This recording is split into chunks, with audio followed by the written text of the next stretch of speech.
Hey everyone, and welcome back to the channel. So today I'm here with Nissan getting to take a look at the all-new 2026 Nissan Sentra. This is the SL trim level. It's finished off in Imperial Bronze. MSRP is $27,990. Now with the few options, including the paint, the floor mats, and the interior lighting, that MSRP is still under $30,000 for this brand new vehicle. Now this carries over the 2-liter 4-cylinder engine. It is paired to the Xtronic CVT transmission, which has been improved. It pumps out 149 horsepower, 146 pound-feet of torque. It is front-wheel drive, and as far as MPG goes, you're looking at 29 in the city and 38 out on the highway. Now, as we move on to the exterior styling, you'll see the V-Motion grille for the SL trim level. It's all body colored here to give it more of that luxury look. And you'll notice the gloss black from the middle section is actually integrated nicely. Now there's a dark housing for the LEDs, which have that triple beam design to them. And you'll notice the lighting works its way around some of the bodywork. There's also a sensor for distance pacing, some cutouts too, and a gloss black and some nice trim accents in the lower section. And then the hood lines too, to blend in nicely. Now this also comes with 17-inch wheels with a dark gray design. You'll notice gloss black for the mirrors, which have a camera and a turn signal. This also has a moonroof up top, and then the dark chrome trim accent for the top of the windows there. And then very subtle lines flowing down the side, leading to the back, where this has the LED lights with the new connector bar that runs through the trunk there. There's a backup camera, all of the parking sensors, and then of course this still has remote start. So lock it, hold this button right here, and you will hear it start up. And then of course you can hold on that to shut it off as well. Now there is a release for the trunk on the key fob, or just use the control underneath. Now for this latest model, it's actually 55 millimeters wider at the base of the trunk opening, and it is slightly lower. In the other full review that I made, you can fit in a 55-inch TV in the back with the seats down. So just pulling those tabs on both sides, and that gives you a lot of interior space. Now you do get some storage underneath the floor, and with the seats up, you still have a practical amount of storage for this smaller size. It's not a big sedan, so it's very nice with the options that you do have. Now for this SL, this has the two-tone interior, so you'll notice some blue accents along with the white for the soft touch materials. A little bit of storage down space for your drinks there, and then this has the synthetic leather seats with all of the stitching. Now at 5'10", I have a good bit of space. You'll notice there's an auxiliary. You don't have any storage pockets, but you have plenty of foot space. There's also the armrest with cup holders, and then I have about a ½ inch or so of headroom. Now this also has the zero gravity seats in all 4 corners, so they are super comfortable. Now up front, this is also equipped with Bose audio. You have these nice trim accents along with the window controls, side mirror adjustments, and then more storage. You get a power operating driver's seat. Your passenger seat is all manually adjusting. Now this is the new design for the steering wheel. On the left side, all of the cruise control settings along with the Pro Pilot Assist. You have volume, and then on the right side there's tuning, voice commands, and Bluetooth. And then you can go through one of the 12.3-inch screens.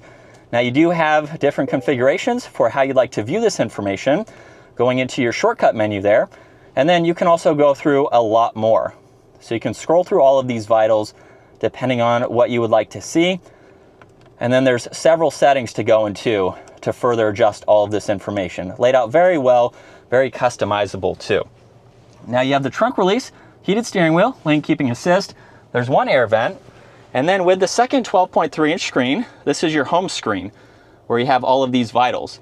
You can get into your music, your phone when that is paired, and then you have more icons here to get into your Apple CarPlay, Android Auto, your interior lighting, even MyQ Garage. So this is your garage door opener, and it will actually alert you if you have opened or closed your garage door. So that way you can have peace of mind knowing what the setting is when you leave the house if you forgot. You have a shortcut to all of your climates along with the heated seats, heated steering wheel too, and you do have some controls for that down below. So you have the seats, fan speed, temperature, and some recircs.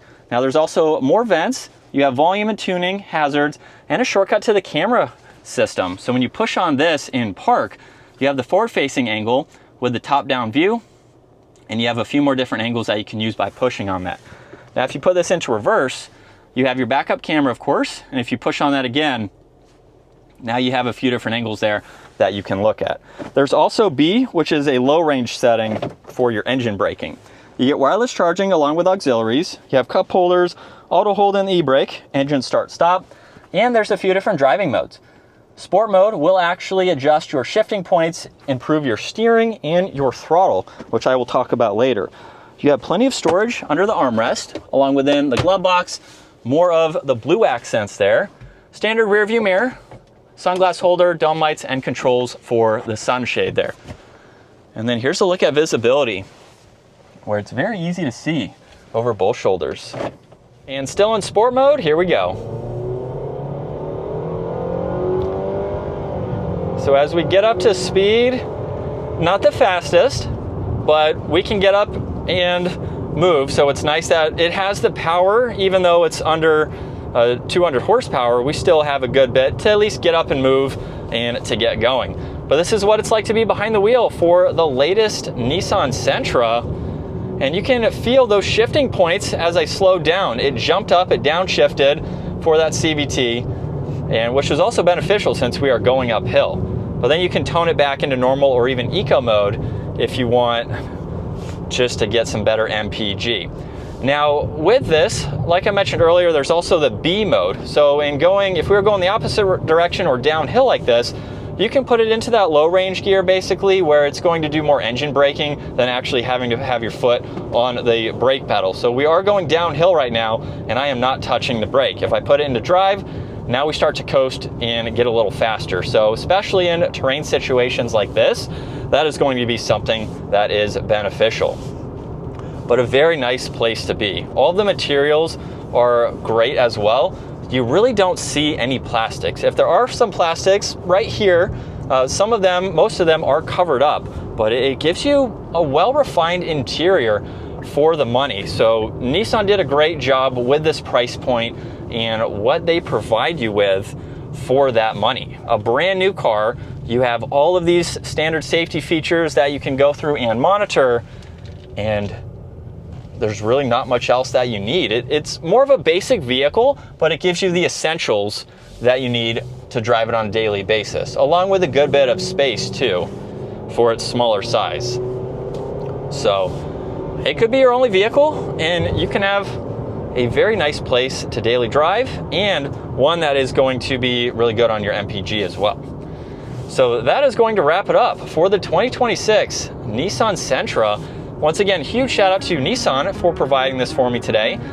If you enjoyed today's video, give it a huge thumbs up and consider smashing that subscribe button so you can stay up to date with our daily uploads, and I will see you all in the next video.